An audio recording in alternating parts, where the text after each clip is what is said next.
വാഴക്കാട് പോലെയുള്ള സ്ഥലങ്ങളിൽ നിങ്ങൾ പ്രസംഗിച്ചത് ഇതിനെതിരാണ്.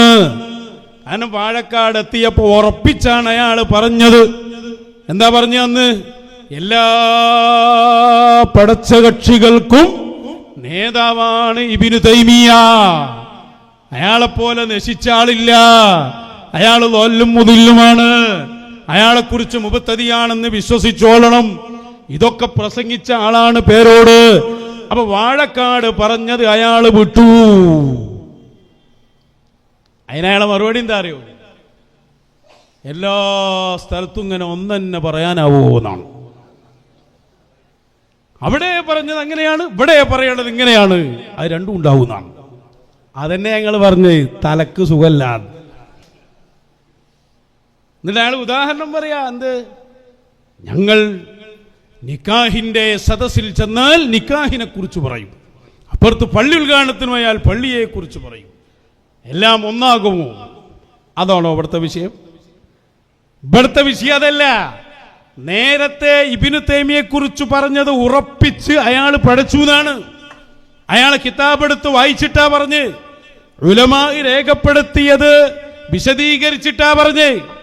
ഇന്ന് അതൊന്നും ഉറപ്പില്ലാതായി. രണ്ടും രണ്ടാണ്. കേട്ടോളൂ, വാഴക്കാട്ട് പറഞ്ഞതിന് അയാളൊന്ന് കോട്ടിമാട്ടുണ്ട്. ഒന്ന് പറയട്ടെ. അതേസമയത്ത് ഞാൻ വാഴക്കാട് വെച്ച് പ്രസംഗിച്ചിരുന്നു. അവിടെ പറയേണ്ടത് അവിടെ പറഞ്ഞു. അവിടെ ഒരു മൗലവി വന്നിട്ട് പറഞ്ഞു, അല്ലാഹു തആലക്ക് കയ്യും കാലും ഉണ്ട് എന്ന്. അല്ലാഹ് കസേരമ കുത്തിരിക്കുകയാണ്. അതിനെതിരെ ഞാൻ പ്രസംഗിച്ചപ്പോൾ അയാൾ പറഞ്ഞു ഇബ്നു തൈമി അങ്ങനെയൊക്കെ പറഞ്ഞിട്ടുണ്ട്. അപ്പൊ ഞാൻ പറഞ്ഞു ഇബ്നു തൈമി അങ്ങനെ പറഞ്ഞു എന്ന് പറഞ്ഞുകൊണ്ട് ഞങ്ങൾ പോയി അംഗീകരിക്കണമെന്നല്ലോ. അങ്ങനെ പറഞ്ഞിട്ടുണ്ടെങ്കിൽ തന്നെ അത് ഞങ്ങൾ അംഗീകരിക്കണം. ഇബ്നു തൈമി ഇബ്നു ഹജർ ഹൈതമി റളിയല്ലാഹു പറഞ്ഞ ഒന്ന് വായിച്ചു നോക്ക്, ഫതാവൽ ഹദീസ്.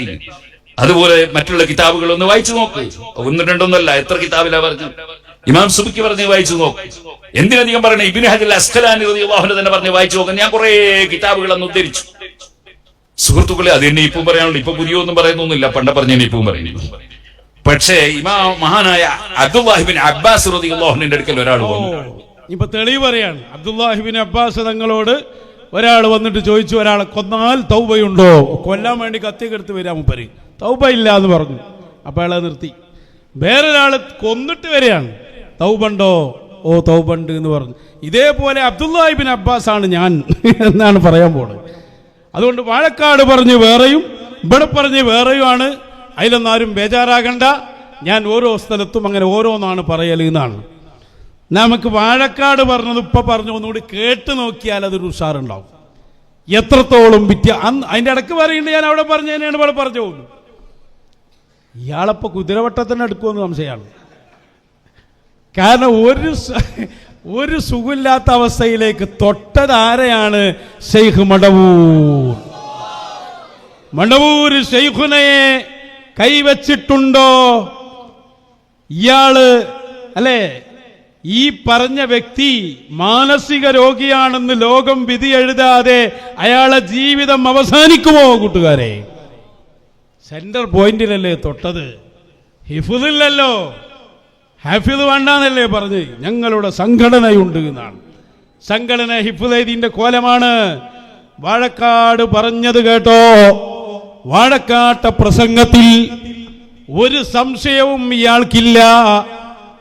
ഇബ്നു തൈമി അങ്ങനെ പറഞ്ഞോ എന്നതിൽ ഒരു തർക്കവും പറയുന്നില്ല. അവിടെ കാപ്പി കുടിച്ച വിഷയം വരുന്നില്ല, തൗബ ചെയ്ത വിഷയമല്ല. അവിടെ പിന്നെന്താ, കാപ്പി, ചായ, കൈപ്പടി, മറന്നു പോകാൻ പാടില്ല, കൈപ്പടി. കൈപ്പടിയിൽ എഴുതേണ്ട ഒരു കാര്യമില്ല. അവിടെ ഫുള്ള് നല്ല ഉറപ്പിലായിരുന്നു. ഒന്ന് കേട്ടോളൂ വാഴക്കാട്ട പ്രസംഗം. നിങ്ങളെ ഇബ്നു തൈമിയയല്ലേ നിഷേധിക്കാൻ കഴിയുമോ മൗലവിമാരെ? നിങ്ങളോട് ഞാൻ പറഞ്ഞിട്ടുണ്ടല്ലോ, കണ്ണട നമുക്കൊന്ന് നടത്തണം നന്നായിട്ട്. ഇനി ഞാൻ പറയട്ടെ, ഇബ്നു തൈമിയ, നിങ്ങളെ ഇബ്നു തൈമിയ എഴുതിയത് മുസ്ലിമേക്ക് വിശ്വസിക്കാൻ പറ്റുമോ? കേട്ടോളൂ സഹോദരന്മാരെ, ശരിക്കും മനസ്സിലാക്കിക്കോ. ഇയാളാണ് ലോകത്തുള്ള എല്ലാ കക്ഷികളെയും പറ്റിച്ചത്. എല്ലാ മൗലവിമാരും ഇയാളെ കണ്ടിട്ട് പറ്റിപ്പോയതാണ്. ഇയാൾ വലിയ വിവരമുള്ള ആളാണെന്ന് മനസ്സിലാക്കി തെറ്റിദ്ധരിച്ചു പോയതാണ്. അതുകൊണ്ട് ശരിക്കും പഠിച്ചു വെച്ചോ മൗലവിമാരെ. പരിശോധിക്കാൻ നിങ്ങൾ ആൺകുട്ടികൾ ഉണ്ടെങ്കിൽ ഒന്ന് വന്നോ. പച്ചക്കള്ളം സാധാരണ പറയുന്ന നമ്മളെ ഇടവണ്ണയുള്ള മൗലവിയിലെ അയാളെയും കൂട്ടിക്കോ. അതുപോലെ തന്നെ 1 കോടി ഇനാമ് പ്രഖ്യാപിക്കുന്ന വേറെ ചില കള്ളുടിയന്മാരില്ലേ, അവരെയും കൂട്ടിക്കോ. എന്നിട്ട് നമ്മക്കൊന്ന് നോക്കാമല്ലോ, കിതാബൊന്ന് പരിശോധിക്കാമല്ലോ. അന്നത്തെ പ്രസംഗ എല്ലാ പഴച്ച പാർട്ടിക്കാരെയും പഴപ്പിച്ചത് ഇബ്നു തൈമിയയാണ്. അന്ന് കൈപ്പടിയുടെ പ്രശ്നമില്ല, അന്ന് ചായ കുടിക്കുന്നതിന്റെ കുഴപ്പമില്ല. അന്നത്തെ പ്രസംഗം അയാളാണ് പഴച്ച മുഴുവൻ പാർട്ടികൾക്കും മാതൃക. ഒന്ന് വാഴക്കാടൻ നമുക്ക് പരിപാടി വരുന്നുണ്ട്, അതിന് മുമ്പ് സാമ്പിൾ വെടിക്കെട്ടാണ്. ഒന്നുകൂടി ആളെന്നെ ഇടപെട്ടെ. വാഴക്കാട്ടെ പ്രസംഗം ഈ ഔലിയാക്കളെ മുഴുവൻ മുസ്ലിങ്ങളും കാഫിരീങ്ങളുമാക്കി പരസ്യമായി തോന്നിവാസം എഴുതി വെച്ചില്ലേ? ഇമാം അബൂ ഹനീഫയെ തോന്നിവാസം പറഞ്ഞില്ലേ? ഇമാം അസ്അരിയെ തോന്നിവാസം പറഞ്ഞില്ലേ? ഇമാം അബുൽ മഅലി ഇമാമുൽ ഹറമൈനിയെ തോന്നിവാസം പറഞ്ഞില്ലേ? പച്ചക്കള്ളത്തര എല്ലാ ഇമാമിങ്ങളെ പേരിലും ഇബ്നു തൈമിയ എഴുതിയിട്ടില്ലേ? ഇബ്നു തൈമിയ എഴുതിയ കള്ളത്തരങ്ങൾ ഇപ്പൊ ഞാനിവിടെ പറയണ നേരം പെടുത്താ തീരുമോ? ഇമാം നവവിയെ കുറിച്ച് പച്ചക്കള്ള എഴുതിയിട്ടില്ലേ ഇബ്നു തൈമിയ? ഇബ്നു സലാഹിനെ പറ്റി കള്ളത്തരം എഴുതിയിട്ടില്ലേ ഇബ്നു തൈമിയ? ഞാനിവിടെ കൊണ്ടുവന്നിട്ടുണ്ടോ? നിങ്ങളെ കൂട്ടത്തിൽ ആൺകുട്ടികളുണ്ടോ കിതാബ് പരിശോധിക്കാൻ? ഒരൊറ്റ ആൺകുട്ടി നിങ്ങളുടെ കൂട്ടത്തിൽ ജനിച്ചില്ലേ? നിങ്ങൾക്കൊന്ന് എന്റെ മുന്നിലിരുന്നിട്ട് ഞാൻ പറഞ്ഞില്ലേ, ഇമാം അബൂ ഹനീഫ റളിയല്ലാഹു അൻഹു, ഇമാം അസ്സാലി റളിയല്ലാഹു അൻഹു, ഇമാം നവവി, ഇവർക്കെതിരെയെല്ലാം ഇബ്നു തൈമിയ സംസാരിച്ചിട്ടുണ്ട്. അതിന്റെ കിതാബ് ഞാൻ കൊണ്ടുവന്നിട്ടുണ്ട്. മുട്ടാൻ കൽപ്പുള്ള ഏതെങ്കിലും മൗലവിയുണ്ടോ എന്നാണ് ആ ചോദ്യം. ഇന്നത്തെ പേരോട് മൗലവിക്ക് വരെ ബാധകം. ഇന്നിപ്പാട് പറയണെന്താ, കിതാബ് ഉണ്ടായിട്ട് കാര്യമില്ല, കൈപ്പടി വേണമെന്ന, കയ്യെഴുത്ത് വേണം. അന്ന് പറയണ്ടോ ഞാൻ കിതാബ് കൊണ്ടുവന്നിട്ടുണ്ട്, ആരുണ്ട് മുട്ടാൻ? അത് കുഴപ്പമില്ല, ഞാൻ അവിടെ അങ്ങനെയും പറയും ഇവിടെ അങ്ങനെയും പറയും. അതാണ് ഞങ്ങള്. ഇതല്ലേ പേരോട് പറഞ്ഞു വെച്ചപ്പോ. ഒന്നുകൂടി വാഴക്കാട് വീണ്ടും ഒന്നുകൂടി വരട്ടെ.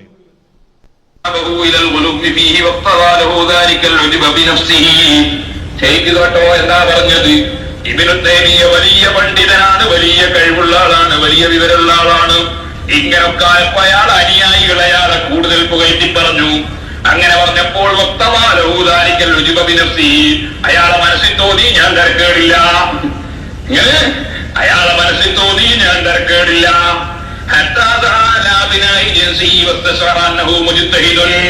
അയാൾക്ക് തോന്നി ഞാനൊരു മുജ്തഹിദാണ്, ഞാനൊരു ഗവേഷണക്കാരനായ പണ്ഡിതനാണ്. അയാൾക്ക് സ്വന്തം തോന്നി. അപ്പൊ അയാൾ ചെറിയ ചെറിയ പണ്ഡിതന്മാരെ എതിർക്കാൻ തുടങ്ങി, വലിയ പണ്ഡിതന്മാരെ എതിർക്കാൻ തുടങ്ങി. പണ്ട് കാലത്ത് കഴിഞ്ഞു പോയ സഹാബത്തിന്റെ കാലത്തുള്ള പണ്ഡിതന്മാരെ എതിർക്കാൻ തുടങ്ങി. ഇപ്പോഴുള്ള പണ്ഡിതന്മാരെ അയാൾ എതിർക്കാൻ തുടങ്ങി. പറഞ്ഞു പറഞ്ഞയാൾ ഉമർ ഇബ്നുൽ ഖത്താബിനെ എതിർക്കാൻ തുടങ്ങി. മൗലവി കേട്ടോളെ, ഞാൻ അപ്പുറം വായിക്കാം. ഇബ്നു തൈമിയുടെ ബഹുമാനോ ഇതിന്റെ മേലെ ഉണ്ടായില്ല, വായിക്കട്ടെ, മേലെ വായിക്കുന്നത്. അങ്ങനെ പറഞ്ഞു പറഞ്ഞത് ഉമർ ഇബ്നുൽ ഖത്താബിനെയും പറഞ്ഞു. അങ്ങനെ ഉമർ ഇബ്നുൽ ഖത്താബിനെ അബദ്ധം പറ്റി അയാൾ വാദിച്ചു. ഇതൊക്കെ അയാൾ വായിച്ചതാ. ഉമർ ഇബ്നുൽ ഖത്താബ് റളിയല്ലാഹു അൻഹുവിനെതിരെ ഇബ്നു തൈമിയ രംഗത്ത് വന്നു. എല്ലാ സ്വഹാബത്തിനെയും എതിർത്തു എന്ന് ഇയാൾ പറയുമ്പോ അവിടെ കൈപ്പടയിൽ എഴുതുന്ന പ്രശ്നമില്ല. അല്ലെങ്കിൽ കയ്യെഴുത്ത് ബോധ്യപ്പെടെങ്കിൽ ആ കാലത്ത് അയാളൊപ്പം ഉള്ളവർക്കല്ലേ ഇത് കയ്യുള്ളൂ. ഈ കാലത്ത് ഇപ്പൊ ഒരു കയ്യെഴുത്ത് കോപ്പിയിട്ട് അത് ഇബ്നു തൈമിയന്റെ ആണ് ആർക്ക് തിരിയാണ്? ഈ ഉസൂൽ ഉണ്ടാക്കുന്നതിന് മുമ്പ് ഇബ്നു തൈമിയയുടെ അതാ മൗലവി കേട്ടോ, പേരോട് മൗലവിനെ അന്ന് വിളിക്കുകയാണ്. കേട്ടോ മൗലവി, വരാൻ പോകുന്ന ഞാനും കേട്ടോ എന്നല്ലേ പറയുന്നത്. ഇത് മാറ്റല്ലേ, ഒക്കെ ഒന്ന് തന്നെയാണ്. ഇതാണ് നീ അലിയാരെ കുറിച്ച് പറഞ്ഞിട്ടോളൂ റളിയല്ലാഹു അൻഹു. പറഞ്ഞു 17 കാര്യത്തിൽ അബദ്ധം പറ്റിയിരിക്കുന്നു എന്ന് പറഞ്ഞു. എന്നിട്ട് പരിശുദ്ധ ഖുർആനിനെതിരെ അലി ഇബ്നു അബീ താലിബ് പറഞ്ഞിട്ടുണ്ടെന്ന് പറഞ്ഞു. അപ്പറഞ്ഞതിൽ ഒരു മസ്അലയായി ഇഹ്തിദാദുൽ മുതവഫ എന്ന് പറഞ്ഞ ഒരു മസ്അല പറഞ്ഞു. എന്നിട്ട് അദ്ദേഹം ഹംബലി മദ്ഹബിന് പക്ഷപാതം പിടിച്ച് പറയാറുണ്ട് എന്ന് മാത്രമല്ല, അക്കാരണം കൊണ്ട് ഇമാം അശ്അരി റളിയല്ലാഹു അൻഹുവിനെ തുടർന്ന സുന്നത്ത് ജമാഅത്തിന്റെ പണ്ഡിതന്മാരെ മുഴുവൻ ഇബ്നു തൈമിയ ആക്ഷേപിച്ചു. ഹത്താ അന്നഹു സബ്ബൽ ഗസ്സാലിയ, ഇമാം ഗസ്സാലിയെ ഇബ്നു തൈമിയ ചീത്ത പറഞ്ഞു. കേട്ടോ, ഇമാം ഗസ്സാലിയെ ഇബ്നു തൈമിയ ചീത്ത പറഞ്ഞു. ഫഖാമ അലൈഹി ഖൗമുൻ കാദു യഖ്തുലൂനഹു, ഗസ്സാലി ഇമാമിനെ ചീത്ത പറഞ്ഞാൽ ജനങ്ങൾ വിടുവോ? ഉടനെ തന്നെ അയാളെ എതിർത്ത് കൊല്ലാൻ വേണ്ടി ജനങ്ങളൊക്കെ എഴുന്നേറ്റു. അതാണ് എത്ര കൃത്യാത് ചരിത്രല്ലേത്. ഇമാം ഗസ്സാലി തങ്ങളെ ചീത്ത പറഞ്ഞപ്പോ ഗസ്സാലി ഇമാമിന്റെ മുഹിബ്ബീങ്ങൾ ഇബ്നു തൈമിയെ കൊല്ലാൻ വരെ നിന്നു. അപ്പൊ ഇനി കൈപ്പടയിൽ എഴുതണോ? എന്താ യാൾക്ക് ഉറപ്പ് വരാത്ത? അന്ന് ഈ പറഞ്ഞപ്പോ ഒരു തവണയെങ്കിലും ഞാൻ ചോദിക്കാണ്, വാഴക്കാട്ട പ്രസംഗം യൂട്യൂബിലില്ലേ? എവിടെയെങ്കിലും ഇബ്നു തൈമിയെ കുറിച്ച് വായിച്ചപ്പോ അത് സ്വന്തം കൈപ്പടയിൽ കാണാത്തത് കൊണ്ട് നമുക്ക് ഉറപ്പിക്കാൻ പറ്റൂല എന്ന് വാഴക്കാട്ട് പറഞ്ഞ ഒരു ശകലം കൊണ്ടുവാ. എന്തേ അന്ന് കൊണ്ടുവരാത്ത? മാത്രമല്ല, ഇബ്നു തൈമിയെ കുറിച്ച് ഇമാമിങ്ങൾ എഴുതി വെച്ചത് നീട്ടി വായിക്കാണ്. മൗലവി കേട്ടോന്നാ പറയണ്. എന്ന് പറയാണ് അങ്ങനെ എഴുതിയിട്ടുണ്ടാവും, പക്ഷെ നമ്മള് മൂപ്പരൊപ്പം ചായ കുടിച്ചിട്ടില്ലല്ലോ, കാപ്പി കുടിച്ചിട്ടില്ലല്ലോ. ഇതിനാണ് മാറ്റം എന്ന് പറയുന്നത്. ഉറപ്പില്ലാതായി. എന്നിട്ട് പിന്നെ ഒന്നും കൂടി മൂപ്പര് പറയാ, കുഴപ്പാക്കണ്ട, ഞാനങ്ങനെ 2 സ്ഥലത്ത് 2 തന്നെയാണ് പറയല്, പിന്നെ എല്ലാ സ്ഥലത്തും ഒന്ന് പറയുന്ന ഒരു ടീമുണ്ട് എന്ന്. അത് നമ്മൾ തന്നെയല്ലേ? നമ്മൾ ആശയത്തിൽ മാറൂലല്ലോ. നമ്മൾ വിവിധ വിഷയങ്ങൾ ഇങ്ങനെ പറയും. ഇപ്പൊ അവിടെ ഇബ്നു തൈമിയാണ് പറയുന്നത്, ചില സ്ഥലത്ത് നമ്മൾ സ്വപ്നം പറയും, ചില സ്ഥലത്ത് ഇയാളെ നെയ്യൽ വിഷയം പറയും. പക്ഷെ അഹ്ലുസുന്നത്തി വൽ ജമാഅയുടെ ആദർശം ഉലമാ പഠിപ്പിച്ചതിൽ നിന്ന് അണുവളവ് സാവിയത്തു സൂഫിയയുടെ മശായിഖോ ഞങ്ങളെ പ്രസംഗത്തിലോ എവിടെയെങ്കിലും ഒരു വാദമുള്ളതായി തെളിയിക്കാൻ വെല്ലുവിളിക്കുകയാണ് ഞങ്ങൾ. മണ്ണാർക്കാട് പോയിട്ട് ഇയാൾ പറഞ്ഞു സാവിയത്തു സൂഫിയ ബിദ്അത്തിന്റെ പ്രചാരകരാണ്, വിളിച്ചു നമ്മളയാളെ. കോഴിക്കോട്ട് വെച്ച് വീണ്ടും വിളിക്കുകയാണ്. വന്ദരായ ശൈഖുന, ഞങ്ങളെ മശായിഖുമാർ എവിടെയെങ്കിലും പരിശുദ്ധ ദീനിനെതിരായ ഒരു വാദം കൊണ്ടുവന്നതായി തെളിയിക്കാൻ AP സമസ്തയെ മുഴുവനും ഞങ്ങൾ വിളിക്കുകയാണ്. കൊണ്ടുവരട്ടെ അവര്. കഴിയില്ല. യഥാർത്ഥ സുന്നത്ത് ജമാഅത്തിന്റെ അടിത്തറ, അതിന്റെ യഥാർത്ഥ ആശയം അതങ്ങനെ തന്നെ ഞങ്ങൾ പറയും. പഴയ കാലത്ത് വിചാരിച്ച് പോയത് തെറ്റുണ്ടെങ്കിൽ ഞങ്ങളെ മശായിഖ് തിരുത്തി തരും. ഉദാഹരണം, ഞങ്ങൾ അനന്തരാവകാശിയാന്നൊക്കെ വിശ്വസിച്ചു പോകുന്നത് അത് ശരിയല്ല മോനെ, ഈ ഒരു യുക്കുമല്ല എന്ന് പറഞ്ഞപ്പോൾ ഞങ്ങളതിൽ വിശ്വസിച്ചിട്ടുണ്ട്. അയാൾ പറയട്ടെ, വിനിയാത്ത പ്രസംഗം ഒന്ന് കേട്ടോ. പോയടത്തിൽ നഷ്ടായിരിക്കും എന്ന് പറഞ്ഞു. പലപ്പോഴും ഖിലാഫത്ത് കിട്ടാൻ വേണ്ടി ശ്രമിച്ച ഒരാളാണ്, അധികാരം കിട്ടാൻ ശ്രമിച്ച ആളാണെന്ന് പറഞ്ഞു. ഫലം ഞാനല്ല, എന്നിട്ട് കിട്ടാഞ്ഞിട്ടാണെന്ന് പറഞ്ഞു.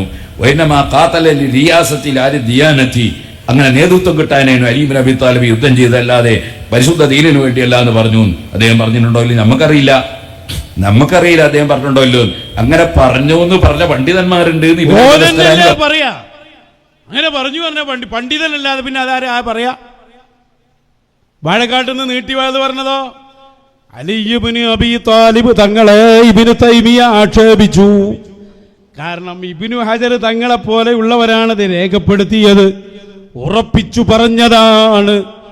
മിനിയാന്ന് BKF-ൽ വന്നിട്ട് പറയുന്നത് അലിയാരെ കുറിച്ച് ഇബ്നു തൈമിയ ഇങ്ങനെ പറഞ്ഞു എന്ന് കിതാബിലുണ്ട്, പക്ഷേ ഞമ്മക്കറിയില്ലല്ലോ പറഞ്ഞോ ഇല്ലേ എന്ന്, ഉറപ്പില്ലല്ലോ.